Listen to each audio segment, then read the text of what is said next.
Quelles sont les complications spécifiques après endosleeve?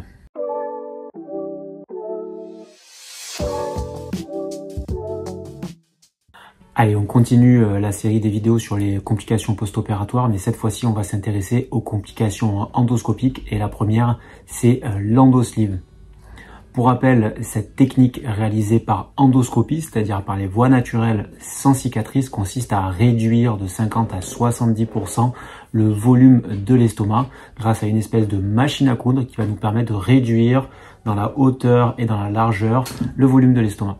Il s'agit d'une intervention extrêmement safe puisqu'on considère que le taux de complications pouvant nécessiter une réintervention ne dépasse pas 2%. La plupart de ces complications seront gérées de manière endoscopique, il n'y aura pas besoin d'opération chirurgicale.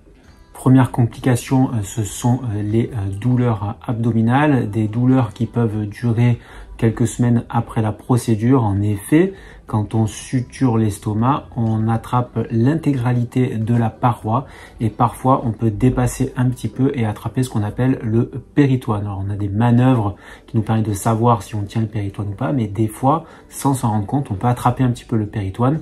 L'estomac se retrouve donc fixé à la paroi abdominale et ça peut être responsable de douleurs qui vont se relâcher progressivement avec les semaines puisque cette adhérence va s'assouplir et va se libérer progressivement. Dans certains cas très rares, on sera obligé de réaliser une cœlioscopie exploratrice pour aller libérer ces adhérences et ainsi traiter les douleurs.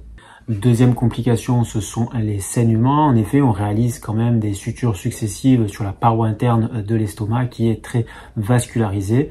Il peut y avoir des saignements post-opératoires, soit par en bas dans les selles, soit par en haut sous forme de vomissements qui vont se résoudre majoritairement tout seul, juste en surveillant.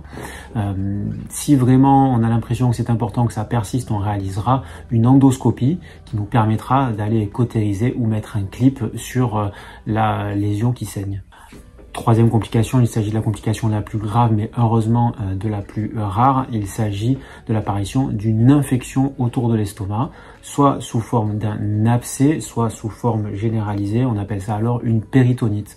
Voilà, tout comme l'hémorragie, la suture finalement traverse l'intégralité de la paroi de l'estomac et parfois il peut s'ensuivre une contamination au contact de l'estomac, responsable de douleurs, de fièvre. La gestion est le plus souvent médicamenteuse avec des antibiotiques, parfois un drainage endoscopique et en dernier recours, un drainage au décours d'une chirurgie abdominale, une cœlioscopie exploratrice.